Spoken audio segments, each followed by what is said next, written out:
भारत की न्याय व्यवस्था में जमानत यानी बेल आजादी की पहली सीढ़ी मानी जाती है। लेकिन क्या हो अगर उस सीढ़ी पर चढ़ने के लिए आपको 5 नए और बेहद सख्त ताले खोलने पड़े। आज हम एक पहेली सुलझा रहे हैं। सुप्रीम कोर्ट ने जमानत के दरवाजे पर ये 5 नए ताले आखिर लगा क्यों दिए हैं।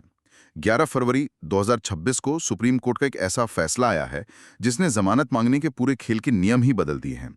मतलब अब सिर्फ वकीलों की जोरदार दलीलें ही काफी नहीं होंगी। आज का हमारा मिशन है इन नए नियमों की गहराई में उतरना, ये समझना कि इन्हें क्यों लाया गया और ये पता लगाना कि ये ताले अपराधियों को रोकने के लिए हैं या फिर ये किसी बेगुनाह के लिए भी एक बड़ी बाधा बन सकते हैं।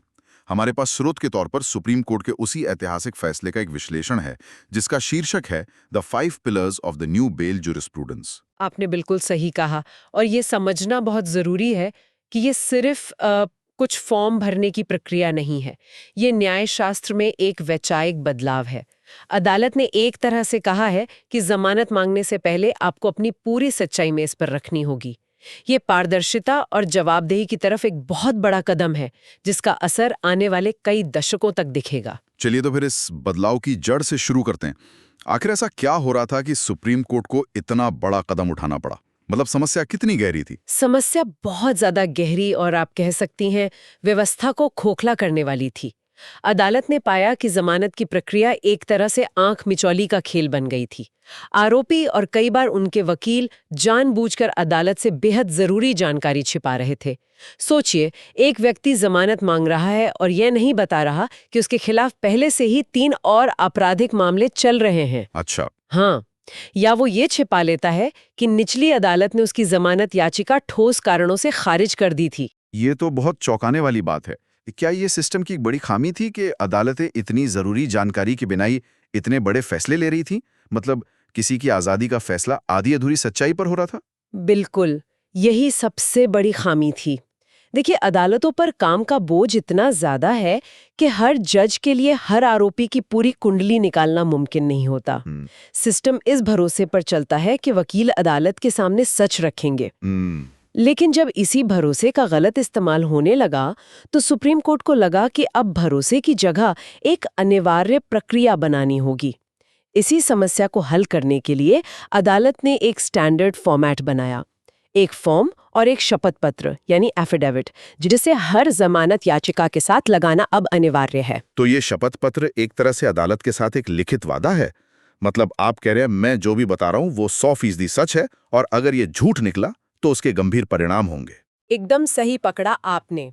और इसी शपथ पत्र की नींव है वो 5 स्तंभ जिनकी जानकारी देना अब जमानत की पहली शर्त है। तो चलिए इन स्तंभों को एक एक करके समझते हैं। पहला स्तंभ है मामले का विस्तृत विवरण। अदालत सबसे पहले क्या जानना चाहती है? सबसे पहले अदालत केस की एक मोटी-मोटी तस्वीर चाहती है। याचिकाकर्ता को एफआईआर नंबर, पुलिस स्टेशन का नाम, उस पर कौन-कौन सी कानूनी धाराएं लगी हैं और सबसे जरूरी, उन धाराओं में अधिकतम सजा कितनी हो सकती है, ये बताना होगा। अधिकतम सजा का जिक्र करना इतना महत्वपूर्ण क्यों है? क्योंकि ये जज को एक सेकंड में केस की गंभीरता बता देता है। सोचिए, एक जज के सामने 2 फाइलें हैं। एक में धारा है जिसकी अधिकतम सजा 3 साल है और दूसरी में जो धारा है उसकी अधिकतम सजा उम्र कैद है।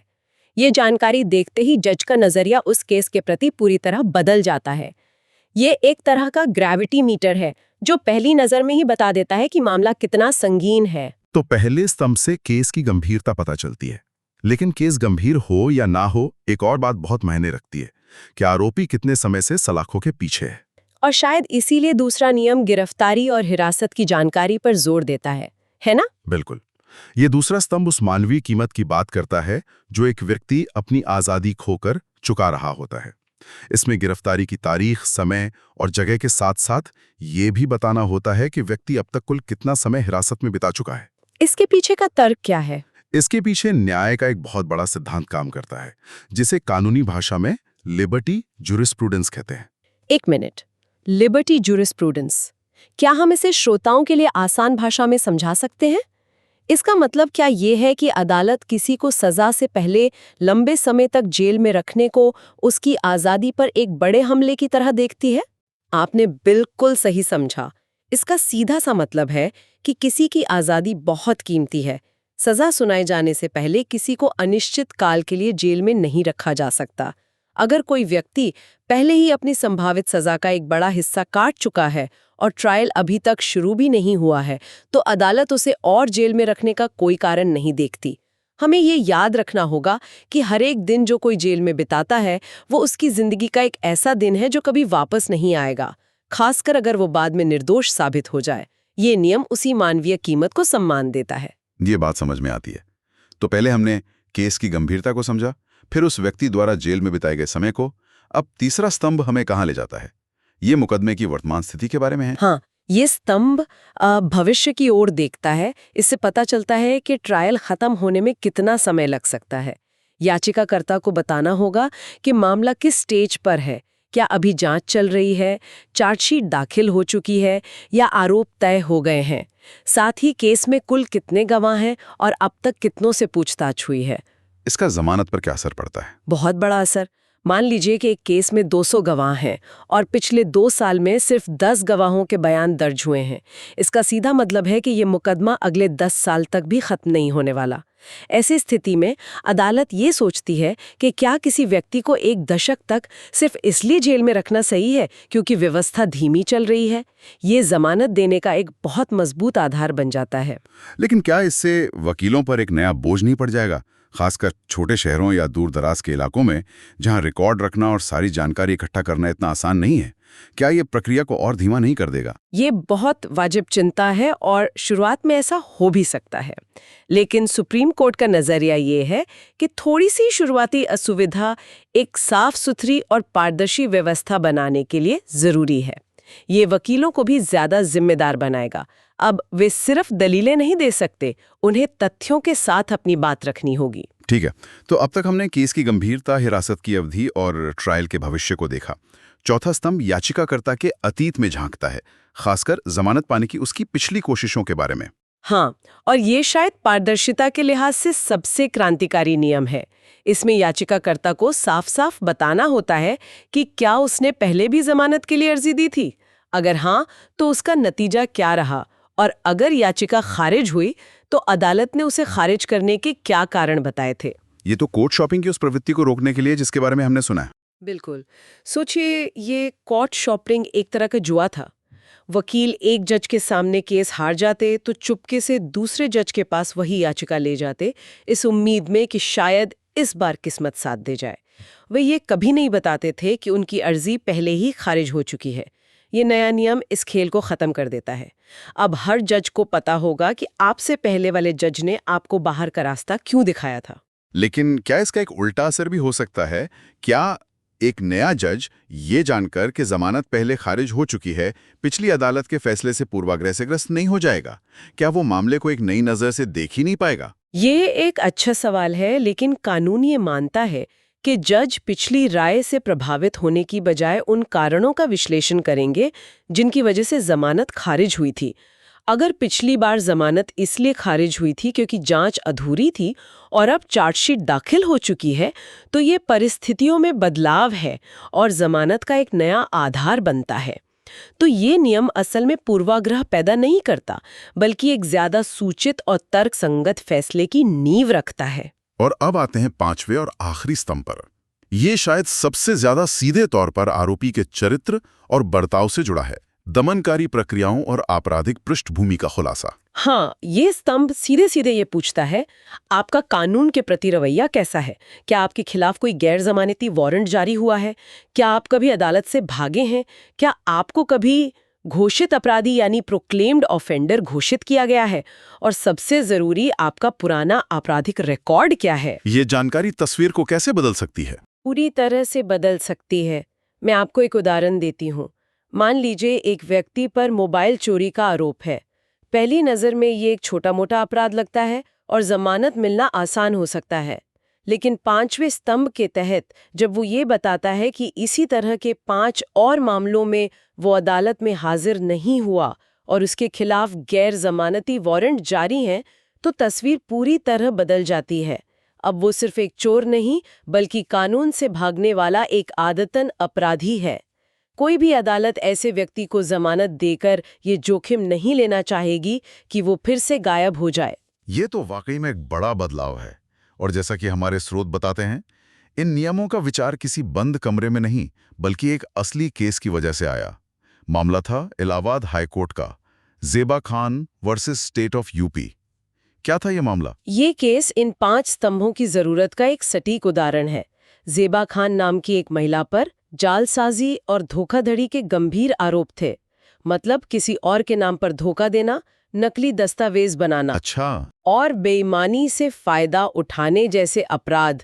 इलाहाबाद हाई कोर्ट ने उन्हें जमानत दे दी। तो फिर मामला सुप्रीम कोर्ट कैसे पहुंचा? मामला तब पलटा जब शिकायतकर्ता ने सुप्रीम कोर्ट को बताया कि आरोपी ने हाई कोर्ट से ये बात छिपाई थी कि उसका एक लंबा चौड़ा आपराधिक इतिहास है। जब सुप्रीम कोर्ट ने रिकॉर्ड्स की जांच की तो ये बात सच निकली। अदालत इस बात से बेहद नाराज हुई कि सिस्टम को इस तरह से धोखा दिया गया। और सुप्रीम कोर्ट की प्रतिक्रिया क्या थी? सुप्रीम कोर्ट की प्रतिक्रिया बहुत सधी हुई और दूरदर्शी थी। उसका विश्लेषण करना बहुत जरूरी है। सबसे पहले उसने तथ्यों को छिपाने के आधार पर आरोपी की जमानत तुरंत रद्द कर दी। ये एक कड़ा संदेश था कि अदालत को गुमराह करने की कोशिश बर्दाश्त नहीं की जाएगी। क्या उसे दोबारा जमानत मांगने से रोक दिया गया? नहीं, और यहीं पर अदालत की बुद्धिमानी दिखती है। अदालत ने आरोपी को पूरी तरह से प्रक्रिया से बाहर नहीं किया। उसे 2 हफ्ते का समय दिया गया कि वो इन नए 5 नियमों के तहत, यानी नए फॉर्म और शपथ पत्र के साथ दोबारा जमानत के लिए आवेदन करें। ये दिखाता है कि उद्देश्य किसी व्यक्ति को दंडित करना नहीं, बल्कि प्रक्रिया को सही और पारदर्शी बनाना है। और सबसे महत्वपूर्ण बात जो इस फैसले को इतना शक्तिशाली बनाती है, सबसे महत्वपूर्ण बात यह है कि सुप्रीम कोर्ट ने अपने फैसले में ये साफ लिखा कि ये 5 स्तंभ कोई नई चीज नहीं है, बल्कि ये 50 से ज्यादा पुराने न्यायिक निर्णयों के गहरे विश्लेषण का निचोड़ है।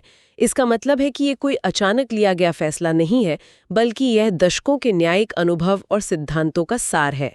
यह बात इस फैसले को एक असाधारण रूप से मजबूत कानूनी मिसाल बना देती है, जिसे नजरअंदाज नहीं किया जा सकता। तो इसका कुल मिलाकर मतलब क्या है? ये नियम सिर्फ कागज पे न रह जाएं, इसके लिए सुप्रीम कोर्ट ने इन्हें लागू करवाने के लिए क्या ठोस कदम उठाए हैं? इसके लिए 2 मुख्य प्रवर्तन तंत्र बनाए गए हैं। पहला, सुप्रीम कोर्ट ने इस फैसले की कॉपी देश के सभी उच्च न्यायालयों के रजिस्ट्रार जनरल को भेजी है और उन्हें यह निर्देश दिया है कि इन प्रावधानों को अपनी अदालतों के नियमों का हिस्सा बनाएं। ये एक टॉप डाउन अप्रोच है, ताकि ये नियम देश की हर जिला अदालत तक पहुंचे और इसका पालन हो। और दूसरा तंत्र क्या है? दूसरा और सबसे शक्तिशाली तंत्र ये है कि जानकारी छिपाने को अब जमानत रद्द करने का एक ठोस और सीधा आधार बना दिया गया है। अगर कोई व्यक्ति इन 5 स्तंभों से जुड़ी कोई भी जानकारी छिपाकर या गलत जानकारी देकर जमानत ले लेता है, तो विरोधी पक्ष, चाहे वो सरकारी वकील हो या पीड़ित, इसी एक आधार पर उसकी जमानत रद्द करने के लिए अदालत जा सकता है। ये डर ही याचिकाकर्ताओं और वकीलों को सच बोलने के लिए मजबूर करेगा। अब धोखा देने की कीमत बहुत बड़ी होगी। तो अब जमानत की पूरी प्रक्रिया, जैसा कि हमारे स्रोत में कहा गया है, पूर्ण और सत्य प्रकटीकरण यानी फुल एंड ट्रू डिस्क्लोजर के सिद्धांत पर आधारित होगी। अब सिर्फ कानूनी दलीलें ही काफी नहीं होंगी, याचिकाकर्ता की ईमानदारी भी परखी जाएगी। बिल्कुल, और यहीं पर वो वैचारिक बदलाव आता है जिसकी बात हमने शुरू में की थी। ये सिर्फ 5 नियम नहीं है, ये न्याय शास्त्र में एक बहुत बड़ा परिवर्तन है। पहले जमानत का आधार था निर्दोष जब तक दोषी साबित ना हो। अब इसमें एक और परत जुड़ गई है, पारदर्शी जब तक धोखेबाज साबित ना हो।